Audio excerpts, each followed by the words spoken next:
I don't know how many of you guys visit other Rotary clubs. I have a feeling that many of us do. We visit other clubs as a guest, either when we're on vacation or when we're visiting our family. But I would be willing to bet that very few of us take it to the level that Don Sykes did. He not only travels extensively to visit family and other things, and always visits Rotary clubs when he's there, but he takes a cart cup with him when he goes, and he introduces the cart fund program to them, and he is very successful with this. And because of that, we are adding another new district to CART this week. And I have asked Don to come tonight and tell us a little bit about his process, what he does, how he explains it, how successful it's been, and then I'll let him share the good news of really how successful this one was, because he announced that, I believe, this morning at his club with DG Kevin. All right, Don, it is all yours. Thank you, Tiffany. My oldest daughter lives in White Rock, British Columbia, which is on the border just south of Vancouver. So my wife and I spend the summer there, staying with her and our three grandchildren. And I think this was my sixth trip there since 2017. I've always taken a cart cup with me because I love visiting other Rotary clubs to get ideas of what they do for service projects, international service projects, and just to mingle with Rotarians. So first time I went, I took a cart cup and I collected about $600, which really surprised me. So this year I decided I was going to do an all-out effort to better what I did before. So when I show up at the meetings, I introduce myself to the club president and I show him the cart cups and say that ask that if I could just make a short presentation about CART, which they always agree to let me do.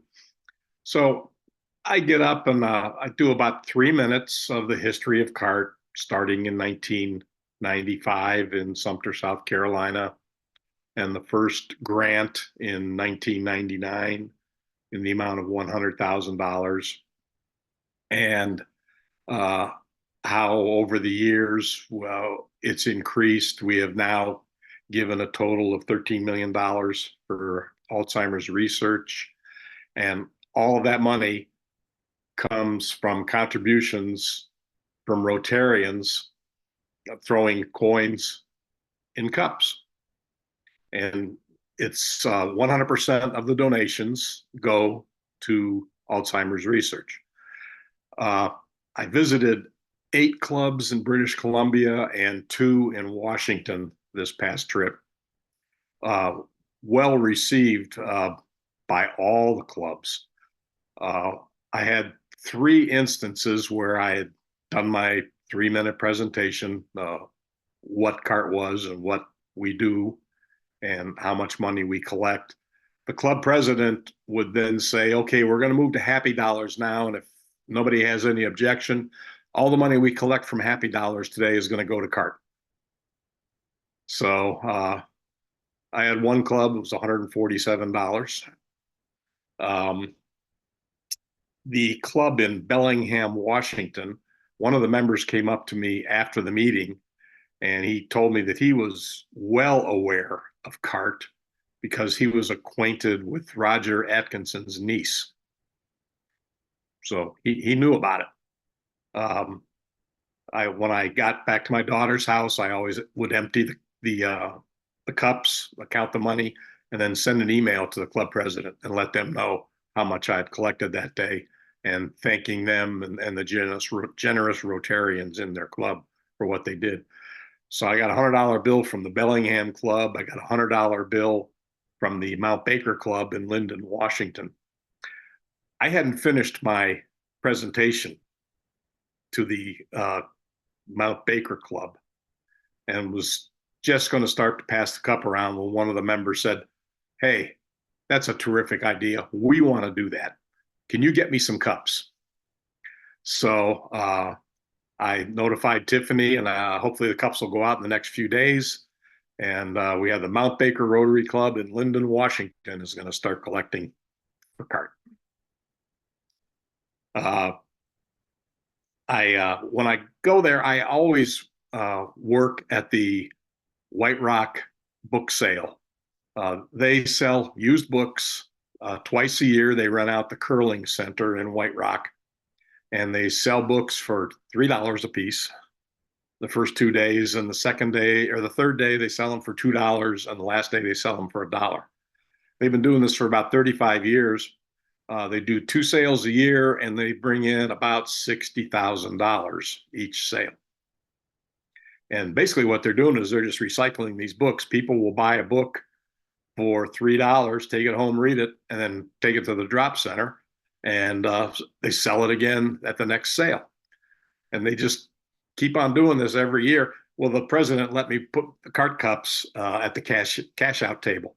I was working there bagging purchases, and the person would take the payment for the books and then would have the change and said, if you don't mind, can we put your change in the CART cup for Alzheimer's research? And a lot of people did that too. So unfortunately, the Canadian dollar isn't worth much. It's worth 73 cents. So, which is good if you're going out to an expensive dinner. Get a $50 dinner, it's only going to cost you about 40 American. But anyway, I collected a total of $544 Canadian, and another approximately $500 US. So I was able to give to our club, present a total of $1,053 from my 7-week trip to British Columbia. And got at least one club signed up. They're going to be doing it. And I gave Tiffany all the contact information of the club presidents from the other clubs I visited, and a lot of them were enthusiastic about it. I think we'll get more clubs out in the Pacific Northwest signed up to start collecting for CART. And then, Don, you took it one step further. Let's talk about what you did at your club with some of your own members. Okay. Well, our CART chairman, Steve Morris, he's a real character. He has very good powers of extracting money out of people's wallets. Maybe that's why he's chairman of our county commission. He extracts a lot of money out of our wallets for taxes, but Cabarrus County is a good place to live. So he and another member, they are always challenging each other to see who can give the most money for whatever we happen to be fundraising for at the time. A lot of the time is CART. So I got in touch with both of them while I was still in British Columbia, and I kind of baited both of them. And I said, hey, would you be willing to match the amount of money that has been donated by Canadian Rotarians?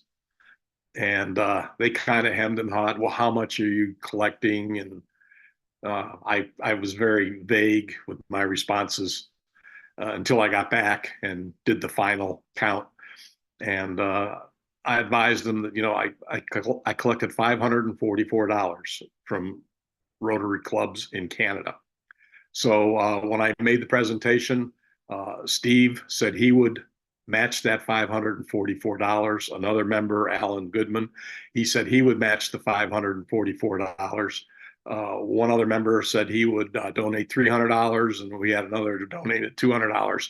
So we collected about $2,600 for CART a couple of weeks ago when I made my presentation. So it's good that bait some people that that are willing to make a donation, and ask them to match whatever you happen to collect. And a lot of times they'll do it.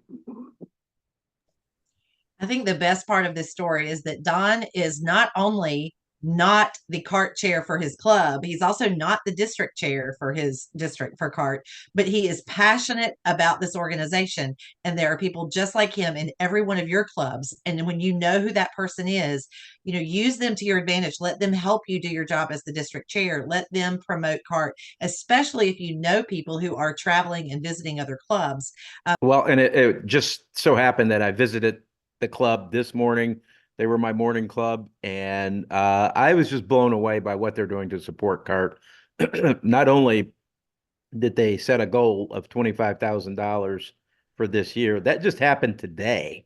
They set that goal this because one of the things I tell my clubs when I visit them, if they don't have goals set, is to please go in and set a goal. So I asked them to do that. And then by the time I hit my second club in Statesville, they had set a goal of $25,000. Now, this is a club that also raised $14,000 last year.